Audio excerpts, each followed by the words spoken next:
안녕하세요. 한국 모발이식 병원들의 비밀을 알려드리는 FS입니다. 이번 영상은 두피 1평방센티미터에 대한 이야기입니다. 정상인의 경우 이 작은 공간 안에 얼마만큼의 머리카락이 있을까요? 모발이식으로 1평방센티미터의 몇 모낭이나 이식이 가능할까요? 이와 관련해서 병원들의 꼼수가 무엇인지도 같이 알아보겠습니다. 천재라는 아이디를 사용하시는 분이 질문하신 내용입니다. 정상 밀도가 1평방센티미터당 120모라고 하고 생착률을 높이기 위해서 정상 밀도의 70%가 한계라는 것은 어떻게 생각하시는지 고견 부탁드립니다. 모발이식 관련 공부를 많이 하신 분 같아요. 세상에는 숨어있는 고수들이 많은 것 같습니다. 밀도 있는 모발이식을 원하신다면 반드시 아셔야 하는 내용입니다. 그래서 제가 열심히 찾아봤어요. 그런데 이 내용을 자세히 소개하는 병원이 하나도 없어. 환자들이 너무 많이 알게 되면 병원 입장에서는 불편할 거예요. 저는 모두 다 말씀드리겠습니다. 이 영상을 끝까지 보시면 정말 밀도 있게 이식하는 병원이 어떤 병원인지 알게 되실 겁니다. 이건 보너스. 시작합니다. 한국 병원들이 공개한 정보를 확인해 봤습니다. 병원 이름을 공개하지 않아도 어차피 검색해보면 이 병원들이 먼저 나옵니다. 사실 조금 쫄았다는 거. 병원 홈페이지와 의사 인터뷰 내용을 바탕으로 정리했는데요. 병원마다 정보가 다 달라. 일단 단위가 달라서 너무 헷갈립니다. 모낭, 모발, 모공, 개, 이런 개이. 기분이 나쁘니까 일단 용어 정리부터 하겠습니다. 어때요? 훨씬 보기 좋지요? 모낭 다발 숫자로 정리를 해서 보시기 편하게 올려드립니다. 괜찮나요? 노력하는 모습이 기특하다면 좋아요와 구독. 모발, 개라는 단위는 머리카락 하나하나를 지칭합니다. 모공, 모낭 단위는 모낭 다발이라는 단위로 표현할까요? 모낭 단위라고 하는데 이건 잘 연상이 안 되고 모낭과도 헷갈립니다. 영어 follicular unit을 그대로 직역해서 사용한 건데요. 우리는 모낭 다발이라고 하자고요. 머리카락이 한 개씩 나기도 하고 두 개, 세 개, 많게는 네 개까지 뭉쳐서 자라는 모낭 다발도 있어요. 한국인은 평균적으로 한 개 모낭 다발에 두 개의 머리카락이 있다고 계산하시면 편합니다. 세네 개 짜리가 많다면 부모님께 효도하세요. 그런데 탈모가 심하면 불효하셔도 됩니다. 정리된 테이블을 보니까 숫자가 다양하네요. 사람마다 조금씩 차이가 있으니까 그럴 수도 있겠는데 이건 달라도 너무 다릅니다. 1평방센티미터당 가장 많게 보는 병원과 가장 적게 보는 병원의 차이가 딱 2배 이상하지요. 의사들이 웹사이트나 기사를 최종적으로 직접 확인을 안 하는 건지 이렇게 다를 수도 있나요? 더 짜증이 나서 다른 국가의 자료들을 찾아봤습니다.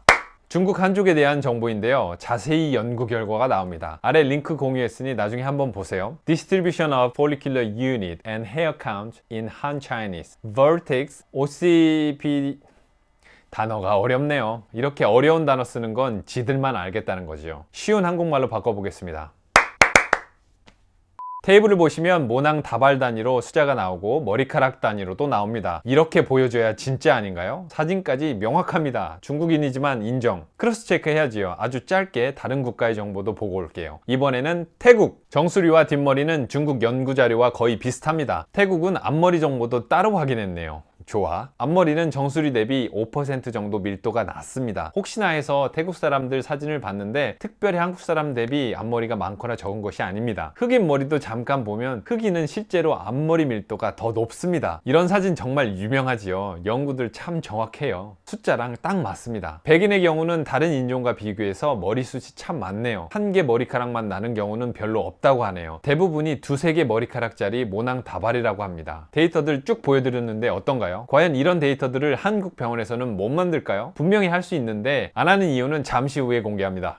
태국은 조금 더 먼 나라니까 중국 연구 자료를 가지고 말씀드릴게요. 중국 연구 자료를 보면 한국 병원들의 꼼수가 바로 보입니다. 정수리 주변 83.32, 뒷머리 82.66, 옆머리 57.1, 평균 74.36 모낭 다발. 태국 정보를 비교해서 앞머리는 75모낭 다발 정도로 예상됩니다. 머리카락 숫자로는 딱 2배가량으로 명시가 되어 있습니다. 역시 전 정확하지요. 일단 50, 53이라고 표기한 많은 한국 병원들 가장 밀도가 낮은 옆머리 부위에 대한 정보만 표기한 겁니다. 이 자식들. 60모낭 다발 용서가 안 되지요. 6, 70 참 얍삽하네요. 병원들이 정상적인 밀도를 좁게 이야기 병원들이 정상적인 밀도를 적게 이야기하는 이유는 뭘까요? 첫 번째 이유는 모발이식 때 많은 숫자를 이식하는 것처럼 보이기 위해서입니다. 정상인의 경우 모낭 다발 숫자로 1평방센티미터에 53인데 35 이식한다. 어떤가요? 뭐 그런 대로 괜찮은 것 같은 느낌. 부족하지만 수술에는 한계가 있으니 어쩔 수 없지 라고 생각할 수 있어요. 그런데 정상인 머리카락 밀도가 75인데 35만 이식한다면 어떤가요? 이건 정말 아니잖아. 부족해도 너무 부족한데? 모발 이식 후 100% 생착이 된다고 해도 정상인 밀도의 반도 안 됩니다. 모발 이식 병원들은 바로 이러한 점을 숨기는 겁니다. 약간 이해는 돼요. 사실 35문항 다발 이식하고 생착이 잘 되면 그런대로 괜찮아 보입니다. 그런대로.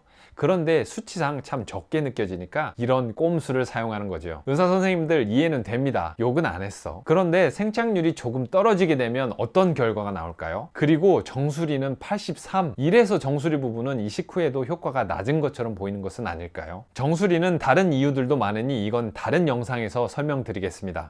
두 번째 이유는 식모기를 사용하기 때문입니다. 또 나왔어, 식모기. 제 영상을 많이 보신 분은 10초만 앞으로 이동해 주세요. 아니면 엄청 빨리 이야기할게요. 한국 병원들은 식모기 없이 수술이 불가능한 구조입니다. 그런데 식모기의 치명적인 단점은 밀도, 슬립 방식 대비 그 밀도가 낮아요. 의사들도 이걸 잘 알고 있지만 의사가 이식을 편하게 하기 위해서 밀도를 희생합니다. 내 머리 밀도는 희생되고 의사의 편의성은 올라가고 윈윈은 아니잖아. 이걸 환자들이 알게 되면 기분이 상하지요. 식모기만의 다른 장점들이 있지만 밀도만큼 중요하지는 않다고 생각됩니다. 식모기로도 충분히 밀도 있게 이식이 돼 라고 이야기하기 위해서 정상인 밀도를 낮게 이야기하는 꼼수를 부리는 걸까요? 아무리 생각해도 슬립 방식으로 조금 더 밀도 있게 이식하는 것이 답인 것 같습니다. 자료조사를 하면서 느낀 점인데요. 슬릿으로 이식하는 의사는 밀도 관련해서 자신감이 있습니다. 반면에 식모기를 사용하는 의사는 왠지 수비만 하는 느낌.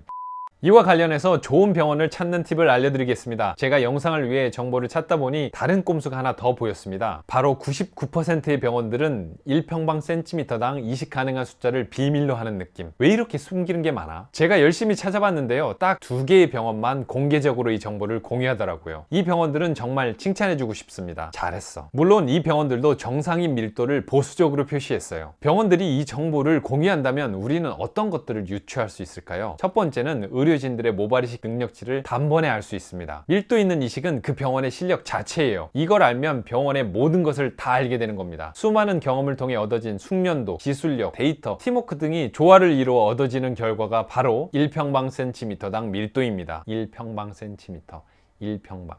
발음 어렵네. 의사는 옆 모낭에 상처를 입히지 않도록 섬세하게 이식을 해야 합니다. 식모기 사용 시 슬립보다 환부가 크기 때문에 피부 장력도 계산을 해야 하고 생착을 위한 간격도 고려를 해야 합니다. 이 밖에도 의사가 확인해야 할 부분이 많을 거예요. 그런데 의사만 수술을 잘해서 밀도가 높아지는 것이 절대 아닙니다. 간호사들은 작은 식모기 바늘 안에 상처 없이 모낭 다발을 넣어야 합니다. 실력이 있는 간호사일수록 더 작은 식모기를 사용하겠죠. 작은 식모기를 사용하면 환부는 줄어들고 밀도는 올라갑니다. 당연하겠죠. 의사 혼자 노력한다고 빠른 시간 안에 이런 능력을 가질 수 없어요. 일주일에 최소 3, 4일은 수술하면서 팀원 전체가 능력을 키워야 합니다. 손에 익숙하려면 자주, 꾸준히, 오랜 기간 수술에 참여해야 하는 것 아닐까요? 모발 이식에서 간호사들은 들러리가 아닙니다. 어벤져스들 중에 한 명이에요. 1평방센티미터라는 이 작은 공간이 병원의 모든 것을 담고 있네요. 이 표현 시적인데? 두 번째로 이식 자체에 대한 품질을 바로 확인할 수 있습니다. 앞머리, 정수리 부분 두세 군데만 자대고 사진 찍어서 확인을 하면 바로 끝. 병원은 위대한 존재이기 때문에 이식 직후부터 바로 평가받는 것에 대해서 매우 불편하게 생각하는 것 같습니다. 전 탈모가 크게 진행되지 않아 앞머리만 빵빵병원에서 이식했습니다. 밀도가 1평방센티미터당 35모낭 다발밖에 안 돼요. 이런 정보가 인터넷 카페에 돌게 되면 모발 이식을 고민하는 분들께는 정말 좋겠죠. 한눈에 병원의 이식 능력이 확인되잖아요. 이식하고 1년이 지나기까지 그냥 기다리는 것은 의사들이 원하는 시스템입니다. 시간이 이미 많이 지났기 때문에 환자들은 뭔가 본인들이 관리를 잘못해서 결과가 안 좋은지 돌이켜보게 되지요. 병원은 100% 책임을 질 필요가 없어집니다. 그냥 보강수술 간단하게 하면 끝! 모발 이식 수술 받으신 분이 있으면 붓기 빠지고 4일 정도 후에 이렇게 사진 찍어서 공유하면 좋겠습니다. 집단 지성의 힘으로 빅데이터 한번 만들어 주세요. 여러분이 모발 이식에 대해서 잘 알아야 좋은 병원을 선택하실 수 있습니다. 하지만 가장 중요한 정보는 접근하기 어려운 곳에 있습니다. 여러분이 인지하고 있는 상태에서 병원에 직접 문의해야만 부분적으로 얻을 수 있는 정보들입니다. 앞으로도 제가 열심히 연구해서 이런 부분들을 채워드리겠습니다. 여러분도 좋은 정보가 있으면 저에게 공유해주세요. 영상을 끝까지 봐주셔서 감사합니다. 유익했다면 좋아요와 구독 부탁드립니다. 그럼 안녕.